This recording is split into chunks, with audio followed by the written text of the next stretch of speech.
अब बिहार में कुछ ज्वेलरी दुकानों में हिजाब और नकाब पर लगाए गए प्रतिबंध को लेकर राष्ट्रीय जनता दल ने कड़ा विरोध जताया है। आरजेडी के प्रदेश प्रवक्ता एजाज अहमद ने कहा है कि ये फैसला भारत के संविधान और धार्मिक स्वतंत्रता के खिलाफ है। उन्होंने कहा कि सुरक्षा के नाम पर किसी खास धर्म को निशाना बनाना गलत है और इससे लोगों की धार्मिक भावनाएं आहत होती हैं। एजाज अहमद ने आरोप लगाया कि ये कदम बीजेपी और आरएसएस के एजेंडों का हिस्सा है और आरजेडी ने ज्वेलरी दुकानदारों से मांग की है कि वे तुरंत इस फैसले को वापस लें और संविधान का सम्मान करें। ज्वेलरी दुकानदारों के द्वारा हिजाब और नकाब प्रतिबंधित किया जाना कहीं ना कहीं भारत के संविधान और संवैधानिक व्यवस्था के खिलाफ है। भारत के संविधान में सभी धर्म के लोगों को धार्मिक आज़ादी मिली हुई है कि वो अपने धार्मिक परंपरा के अनुसार वेशभूषा और पोशाक धारण कर सकते हैं और उसी अंतर्गत मुस्लिम वर्ग की महिलाएं हिजाब और नकाब पहनती है। लेकिन इसको जिस तरह से परसेप्शन बना करके, जिस तरह से माहौल खड़ा करके, जिस तरह से इसको सुरक्षा और सुरक्षा मानक के तहत प्रतिबंधित किए जाने की बात की जा रही है, ये कहीं से उचित नहीं है और कहीं ना कहीं धर्म की आज़ादी और भारत की जो संवैधानिक व्यवस्था है उसके परंपरा के खिलाफ है, उसके संवैधानिक व्यवस्था के खिलाफ है और इस तरह की बातें करके कहीं ना कहीं किसी धर्म की भावना को भी आहत किया जा रहा है। अब बिहार में ज्वेलरी दुकानों में हिजाब और नकाब पर लगाए गए प्रतिबंध को लेकर विवाद थमने का नाम नहीं ले रहा है। बिहार में कुछ ज्वेलरी दुकानों में हिजाब और नकाब पर लगाए गए प्रतिबंध को लेकर एआईएमआईएम ने कड़ा ऐतराज जताया है। पार्टी के राष्ट्रीय प्रवक्ता आदिल हसन ने कहा है कि ये फैसला सीधे तौर पर संविधान और धार्मिक आज़ादी के खिलाफ है। उन्होंने कहा है कि सुरक्षा के नाम पर किसी खास धर्म को निशाना बनाना गलत है और इससे लोगों की भावनाएं आहत होती हैं। जिस तरीके से आपने देखा कि ज्वेलरीज की दुकान जो है वो नकाब, पर्दा, बुर्खा ये सब पर पाबंदी लगाना चाह रहे हैं, तो उनका कहना है कि ठीक है, आपका सिक्योरिटी रीज़न हो सकता है, लेकिन राइट टू लाइफ और डिग्निटी के साथ जीने का अधिकार हमारा है। तो आप सेल्स वुमेन रखिए, सेल्स गर्ल रखिए, मेरी प्राइवेसी का भी आप ख्याल रखिए। हम भी आपको कोऑपरेट करना चाहते हैं, लेकिन आप तुगलकी फरमान नहीं ना जारी कर सकते हैं। आजकल एमएनसी है, बड़ी बड़ी कंपनी है, ऑनलाइन डिलीवरी करती है और जो भी सोना चांदी खरीदने जाता है, हीरा खरीदने जाता है, फाइनेंशियली साउंड होता है और एक इमोशनल रिश्ता होता है। कोई भी जाता है अपनी बेटी के लिए, अपनी बहन के लिए, अपने परिवार के लोगों के लिए खरीदता है, तो आप कोई तुगलकी फरमान नहीं ना जारी कर सकते हैं। आप ऐसा व्यवस्था कीजिए, वो भी कोऑपरेट करने के लिए तैयार है, हम भी कोऑपरेट करने के लिए तैयार है। इस शर्त एक मैकेनिज्म होना चाहिए। तो जिस तरीके से आप चाहते हैं उस तरीके से नहीं होने वाला है। आजकल ऑनलाइन है और दूसरे भी बहुत प्रक्रिया, और आप नहीं दीजिएगा तो दूसरे दुकानदार हैं, आप ही लिखते हैं कस्टमर इज गॉड। फिर क्या होगा? उस कस्टमर का सम्मान का आप ख्याल नहीं रखिएगा, उस कस्टमर के डिग्निटी का ख्याल नहीं रखिएगा, तो हम तो बोलेंगे ही ना। तो हमारा यही कहना है कि सेल्स वुमेन रखिए, सेल्स गर्ल रखिए, उनकी प्राइवेसी का ध्यान रखिए। हम भी चाहते हैं कि आपका सुरक्षा रहे, आप भी अच्छे से बेचिए, फल फूलिए, आपका भी कारोबार तरक्की। बिहार के भोजपुर जिले में जगदीशपुर प्रखंड कार्यालय के सामने दलित और गरीब मजदूरों ने धरना दिया।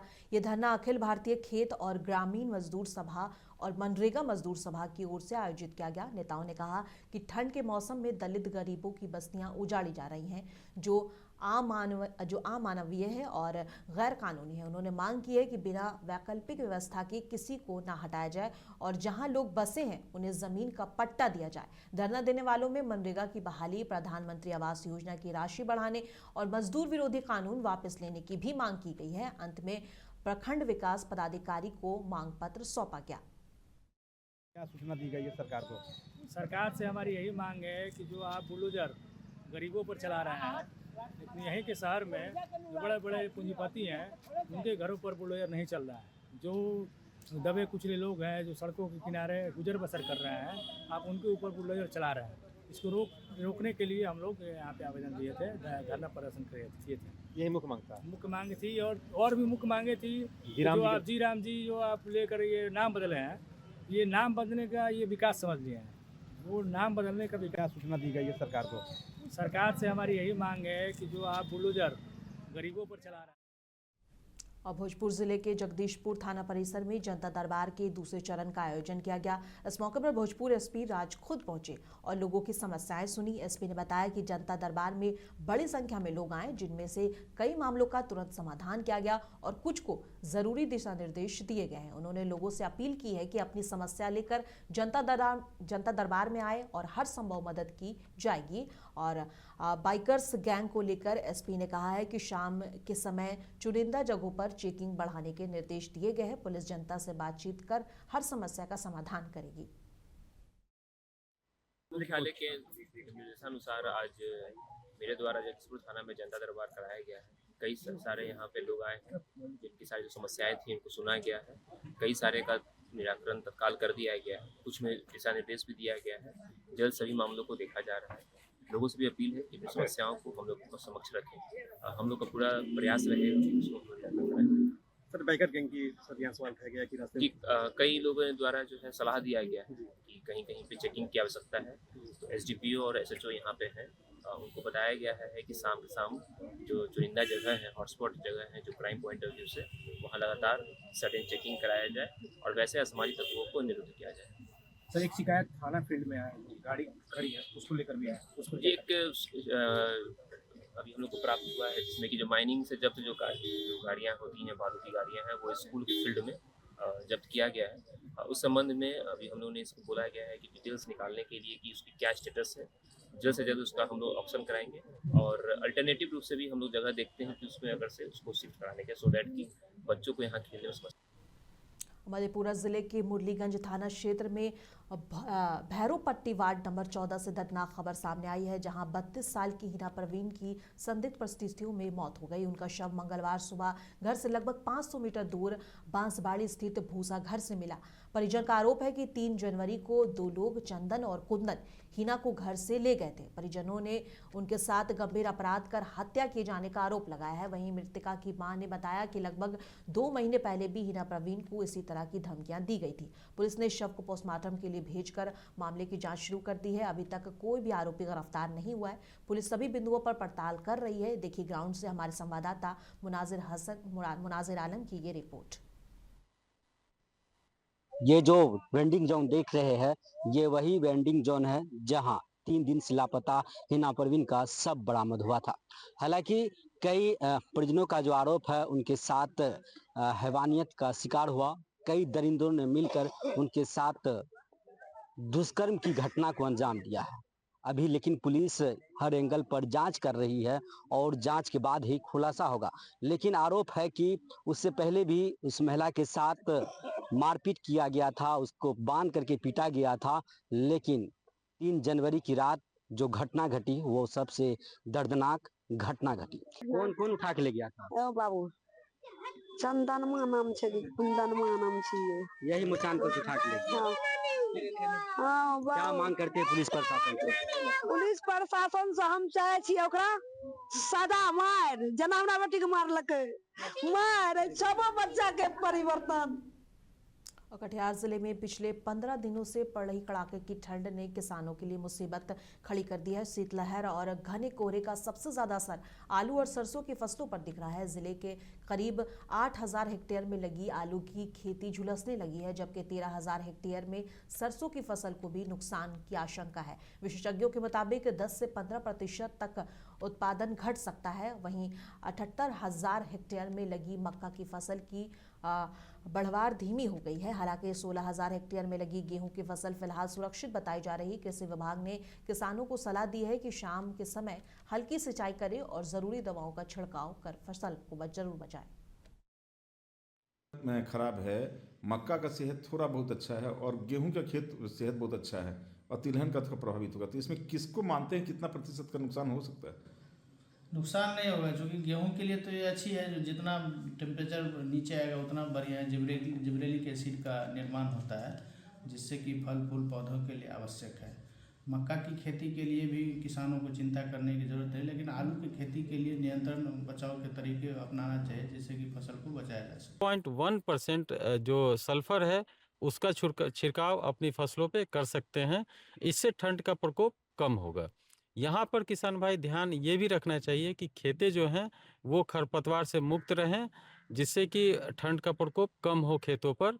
और नमी का स्तर अगर आप बना के रखते हैं तो निश्चित रूप से ठंड का प्रकोप जो है उसको आप अपनी फसलों पे कम कर सकते हैं। और किशनगंज जिले के पश्चिम पाली स्थित राज्य खाद्य निगम के CMR गोदाम का रियलिटी चेक किया गया तो हैरान करने वाली तस्वीर सामने आई। गोदाम में ट्रक के से अनाज आ रहा था और रीपैकिंग हो रही थी, लेकिन सहायक प्रबंधक और डाटा एंट्री ऑपरेटर दोनों अनुपस्थित थे। गोदाम की कमान एक निजी व्यक्ति जयतोष मंडल संभाल रहे थे, जो पिछले 6 महीने से काम कर रहे हैं। नगर परिषद चेयरमैन इंद्रदेव पासवान ने कहा है कि गोदाम का संचालन केवल सरकारी कर्मियों द्वारा होना चाहिए और किसी बाहरी व्यक्ति की दखल से भ्रष्टाचार बढ़ सकता है। गोदाम में बहुत बारे नियारे हैं और भगवान भरोसे ही चल रहा है। अगर जिम्मेदार कर्तव्य पदाधिकारी रहेंगे तो निश्चित रूप से स्वयं उपस्थित होकर रहेंगे। इसमें जिला पदाधिकारी को संज्ञान लेना चाहिए।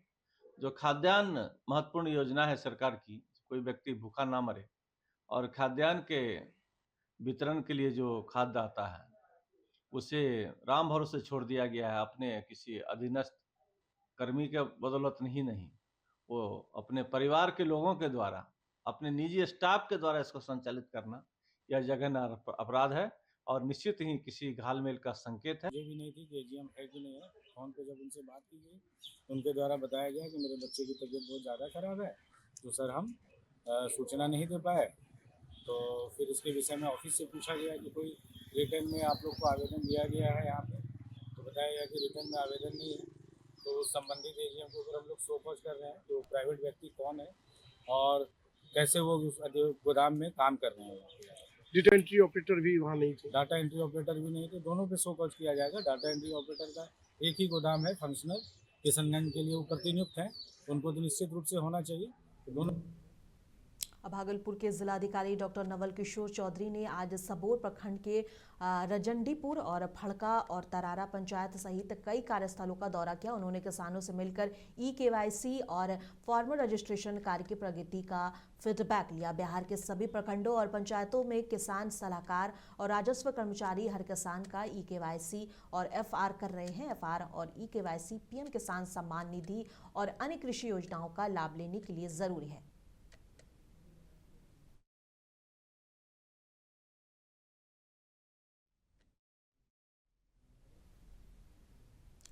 और बिहार इस वक्त ठंड की मार झेल रहा है। कई जिले में घने कोहरे और धुंध से ढक गए हैं।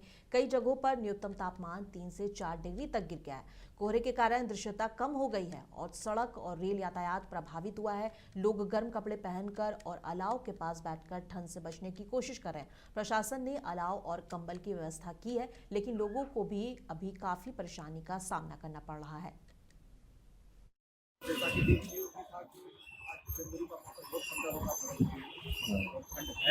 वाहन चलाने में परेशानी, लोग रास्ते में दिखते नहीं है, हेडलाइट जला के। अब बिहार सरकार ने राज्य में उर्वरकों की कालाबाजारी, तस्करी और अनियमित बिक्री के खिलाफ सख्त कदम उठाए हैं। राज्य में पर्याप्त उर्वरक भंडार उपलब्ध है, जिसमें यूरिया, DAP और NPK और NOP और SSP शामिल है। सरकार ने अब तक 37 मामलों में प्राथमिकी दर्ज की है, 100 प्राधिकार पत्र रद्द किए हैं और 132 को निलंबित किया गया है। पूर्वी चंपारण में विशेष कार्रवाई कर कई मामलों में FIR दर्ज की गई है और प्राधिकार पत्र रद्द किए गए हैं। कृषि मंत्री रामकृपाल यादव ने किसानों के लिए टोल फ्री नंबर जारी किया है। किसान इस नंबर पर उर्वरक से जुड़ी शिकायत या सूचना दे सकते हैं, जिसे पर तुरंत कार्रवाई की जाएगी। आम जन के माध्यम से सूचना मिली कि कहीं न कहीं गड़बड़ी हो रही है। सबसे पहली सूचना मेरे पास आई जब मैं प्रभार ग्रहण किया, तो देखा कि कोई वीडियो चल रहा है कि वो स्मगलिंग हो रहा है। हमारा सामान, हमारी जो खाद है वो जा रहा है नेपाल में। तो हम लोगों ने, हमारे विभाग ने बहुत इसको सीरियसली लिया, छानबीन किया। तो मुजफ्फरपुर से वो कुछ हो रहा था गड़बड़ी और उधर जा रहा था नेपाल की तरफ, तुरंत कार्रवाई हुई, FIR किया हम लोगों ने और सख्ती किया। जैसा कि हमारे डायरेक्टर साहब ने कहा, हम पूरा निगरानी रखे हुए हैं। हम उड़नदस्ता बनाए हैं, उड़नदस्ता मुख्यालय से भी और उड़नदस्ता जिला से भी, और हमने जिम्मेदारी फिक्स की है अपने अधिकारियों का कि उसके बावजूद भी कहीं शिकायत मिलती है, आपकी जिम्मेदारी है। और हम लोगों ने कहा है कि जो हमारे अधिकारी जिम्मेवार हैं, उनके रहते रहते इस तरह की शिकायत मिलती है तो कार्रवाई उनके खिलाफ भी होगी।